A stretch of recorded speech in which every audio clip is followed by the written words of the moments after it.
Pemirsa Bali TV, berjumpa kembali bersama saya Winata dalam program Bali Post Talk, dan kali ini saya akan mewawancarai pembina Yayasan Mandara Riset, sebuah yayasan yang cukup intens bergerak di bidang pertanian kemudian juga lingkungan hidup. Dan kita akan mewawancarai Pak Ide Bagus Sukarya sebagai ketua atau sebagai pembina ya dari Mandara Riset ini. Sedikit kita akan mengulas tentang upaya-upaya yang sudah beliau lakukan untuk di bidang pertanian terkait dengan perlindungan terhadap subak, membangkitkan kekuatan subak, dan apa-apa yang sudah dilakukan untuk bagaimana mewujudkan bagian dari visi dari Gubernur Bali namun saketi ke Bali. Om Swastiastu, Pak Bagus Sukarya. Menepi kata sehat nggih? Nggih, sehat. Oke, yang mendengar beberapa statement Pak De Bagus berkaitan dengan subak upaya-upaya yang sudah dilakukan. Mungkin bisa disampaikan kepada pemirsa, karena pertanian di Bali ini kan sangat terkait dengan subak. Dan selama ini Gubernur sudah mengeluarkan Perda tentang Desa Adat. Yang mungkin juga dananya juga cukup lumayan. Tapi subak ini saya juga dengar kurang diperhatikan. Nah, tapi Pak De Bagus melihat hal ini. Terima kasih niki Bali TV khususnya tentang subak yang kebetulan latar belakang pertanian. Bekerja 20 tahun sempat di pertanian. Nah, setelah itu di lingkungan hidup, terakhir di tenaga kerja. Bidang kompetensi. Waktu jadi PNS-nya jadi PNS-nya sudah pensiun. Sudah 3 tahun. Jadi selama 3 tahun ini yang kembali mendampingi para petani, khususnya pada subak. Karena yang anggap subak ini sangat-sangat menentukan ya untuk keberhasilan pembangunan di Bali. Ya, di samping desa adat ya yang sudah dikembangkan oleh Bapak Gubernur dan sudah mendapat dukungan yang cukup kuat sedangkan subak niki kurang seimbang lah istilahnya, walaupun dibantu juga kurang mendapatkan perhatian. Nah, niki yang merasakan untuk perlu pendampingan walaupun di pertanian ada namanya jajaran penyuluh pertanian di tingkat desa tingkat kecamatan sama kabupaten, nampaknya belum cukup juga Pak. Karena ini perlu sekali bapak-bapak petani kita didukung. Nah, ini kebetulan kami mendampingi salah satu subak gede yang baru juga dibentuk setelah yang dampingi. Sebelumnya berdiri sendiri masing-masing subak Pak. Ya, di sana ada 20 subak. Subak yang secara vertikal di bawah spiritual Pura Masjidi. Ya, 20 subak niki Pura Masjidi. Tetapi dalam operasional disebut dengan Benese Gede ketuanya, Benese Gede Pura Masjidi, lebih banyak tugasnya kepada urusan vertikal. Urusan ide sang yang kedua hanya banyak pada urusan ritual-ritual. Setiap 6 bulan, setiap tahun ada nangluk merana di sana, upacara-upacara besar yang tapi ada. Secara teknis operasional bagaimana bertani yang baik itu kemudian belum mengambil peran di sana Yang merasa terpanggil karena melihat kok lebih bermain vertikal, sedangkan namanya Tri Hite Karana ya sudah mengajarkan kepada kita hubungan ke Tuhan, hubungan ke pelemahan, hubungan ke manusia. Cuma yang rasakan tidak seimbang, hubungan vertikal dengan horizontal. Nah, yang akhirnya dengan pengalaman di pertanian, latar belakang pertanian, kita ajak bapak-bapak Pakaseh Rembuk untuk mengadakan pertemuan, untuk mengadakan suatu grup yang lebih kuat, walaupun grupnya sudah ada secara sosial, tapi bagaimana mengimplementasikan di palemahan. Nah, niki yang tiang garap, mulai dari memberikan bimbingan teknis Pak, BIMTEK niki, BIMTEK awal, kemudian tiang fasilitasi sampai mendapatkan sertifikat kompetensi Pak. Sertifikat kompetensi di bidang pertanian. Oh, Ya. pada siapa? Pekasih-pekasih? Pekasih-pekasihnya prioritas juga ada beberapa petani. Nggih. Oh. Ya, niki yang kebetulan di yayasan ini mempunyai lembaga Sertifikasi. sertifikasi profesi di bidang pertanian. Jadi petani bisa punya sertifikasi itu? Punya sertifikat dan bahkan sudah punya sertifikat nggih. Oh. Petani, pekasih niki nggih. Oh, Nah, yang fasilitasi awal dulu sebelum ke pertanian, Pak, yang kerjasama dengan Kepala Dinas Pertanian Provinsi Bali. Begitu. Berarti sertifikasi untuk para petani ini untuk berlaku nasional, tapi hanya untuk lokal daerah di Gianyar. Nah, berlaku nasional. Itu standarnya nasional, yang menguji juga dari nasional Bogor itu para ahli pertanian gitu, yang punya kompetensi sebagai asesor, gitu. Asesor nasional bidang pertanian. Di Bali belum ada. Nah, niki sudah dilaksanakan. Sudah dilaksanakan. Yang di Mas Yeti di Mas Yeti sudah dilaksanakan. Sebelum ke Mas Yeti yang sudah memfasilitasi tenaga kontrak Dinas Pertanian Provinsi. Pertanian punya tenaga kontrak yang mendampingi kelompok tani namanya si Mantri, Pak. Ya, sistem pertanian yang sekarang dirubah namanya oleh Pak Gubernur baru dengan si Padu. Sistem pertanian terpadu. Dulu si Mantri. Itu kurang lebih orangnya 200 orang nih. Itu semua rata-rata S1 minimal, ada S2, bahkan ada S3. Nah, tetapi di bidang kompetensi, nampaknya perlu juga ditingkatkan, Pak. Walaupun secara teori sudah cukup dari kampus, Berarti itu sudah difasilitasi yang fasilitasi. Berarti yang tadi yang Pekasih itu berarti sudah sampai terbentuk forum tidak yang di Pekasih Mas Yeti? Sekarang niki sudah dalam bentuk forum yang lebih besar. Sebelumnya ada forum yang dibentuk di tingkat desa namanya, Pak. Forum Pekasih tingkat desa Medahan saja.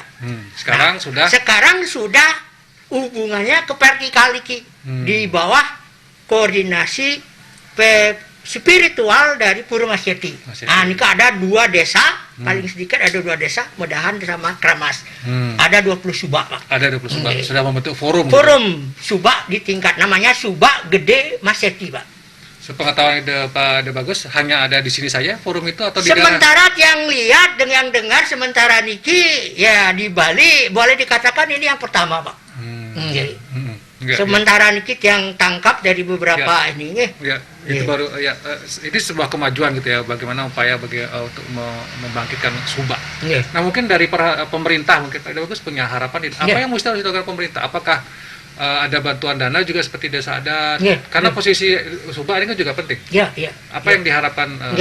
Jelas harapan kita niki kalau dari segi regulasi Perda sudah ada, Perda subak, Pak. Perda subak sama dengan Perda desa adat ada.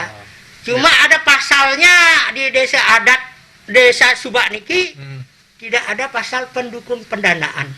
Tidak seperti desa adat. Itu yang kurang gitu. Desa adat sudah diberikan kondisi 300 juta per tahun per tahun, Bang. Per desa adat subak kan relatif kecil sekali, Bang. Adat tapi sangat kecil. Sangat kecil. Sedangkan subak niki adalah lembaga adat kita yang lebih tua dari desa adat. Kemunculannya sudah 4.000 tahun yang lalu, sedangkan desa adat kan zamannya Empu Kuturan. Baru 1.000 tahun. Baru 1.000 tahun. Desa dinas baru zamannya proklamasi. Nah, ini kalau dilihat dari umur, Bang. Nah, ini kita berharap sekali ada dukungan pendanaan. Bagaimana supaya subak menggeliat nih, karena kalau dilihat filosofinya subak kan ekonomi sosial, teknis sosial ekonomi. Jadi kalau ekonominya tidak didukung, kurang didukung, ya apalagi di zaman COVID-19 niki kalau sentuhan dana niki sangat membantu nanti. Artinya lembaga subak ini perlu diperkuat oleh pemerintah, memberikan perhatian salah satunya dengan karena Perda sudah ada, berarti anggaran bantuan dana ini juga penting untuk diberikan kepada. Kira-kira nanti kalau misalnya ada anggaran yang lebih besar lah diberikan kepada subak, menurut Pak De Bagus, tapi yang atau akan digunakan apakah dana yang Ya, umpamanya nanti kalau diberikan. Ya. Strategisnya untuk apa itu? Ya, niki yang kembali kepada sektor pertanian nggih. Ada on farm, ada off farm nggih. On farmnya ini di dalam sarana produksi nggih. Ada pupuk, ada bibit, ada pestisida misalnya nggih. Kemudian di pasca panennya dan setelah panen ada pengolahan hasilnya, ada pemasaran. Ini banyak sekali. Justru kalau kita lihat ruang kegiatan usaha ekonomi ada di Subak. Ya, dibandingkan di desa adat. Ya. Desa adat kan ngurusnya tentang di Kahyangan 3 ya. Biasanya tentang untuk adat pura, gitu, pura ya. Adat, gitu ya. Kalau Subak di samping juga urusannya mengurus pura juga karena ada pura Subak ya. Ada Ulun Suwi, ada Dukur, ada Baturnya. Nah, itu lebih banyak variasinya pura niki di Subak, Pak, dibandingkan desa adat. Kalau kita lihat ininya, beban petani ini dua.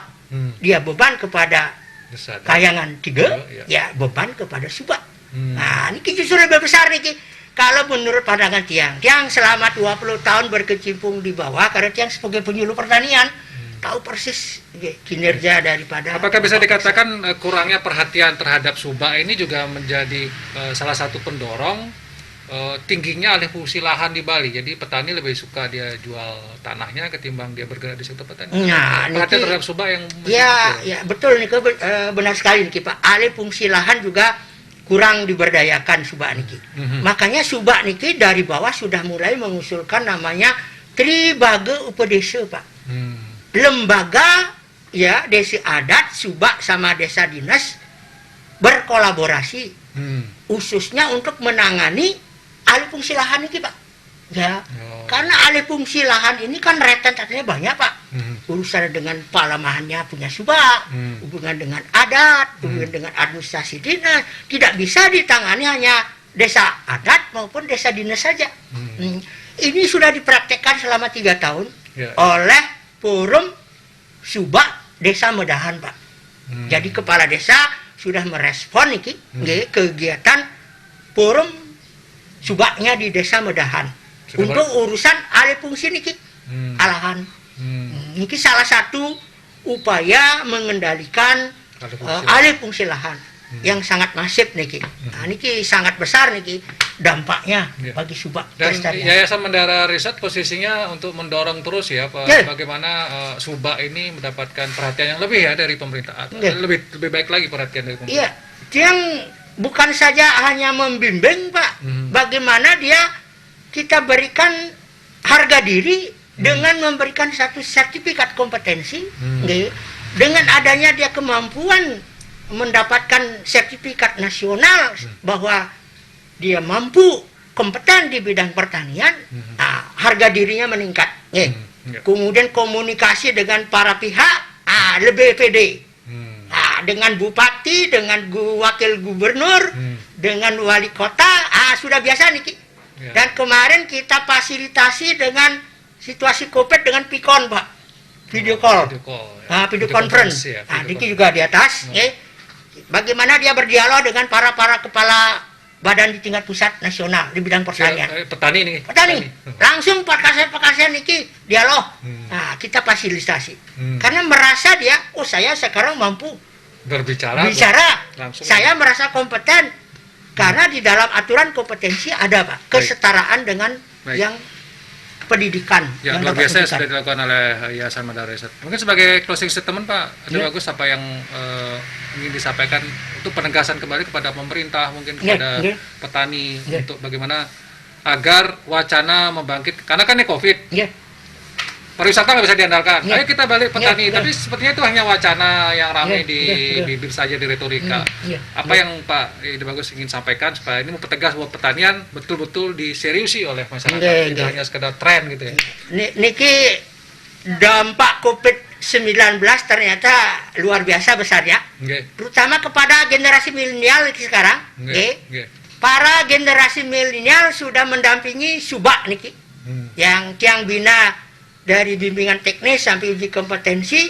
Sekarang anak-anak muda memfasilitasi pasar beras pecah kulit yang diproduksi oleh Subak Celuk, Mas Yeti, salah satu Subak gede Mas Yeti.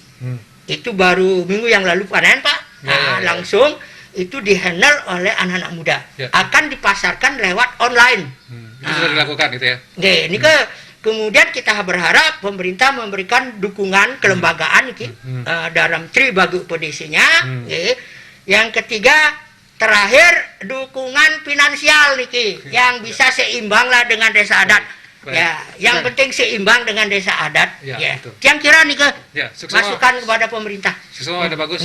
Mudah-mudahan ini bisa tadi secara struktur organisasi ada lembaga Tribage. Yang penting sekali adalah bagaimana masalah anggaran diberikan. Karena saya sepakat kalau desa adat dan Sumba itu punya beban yang sama, tapi fungsinya berbeda gitu.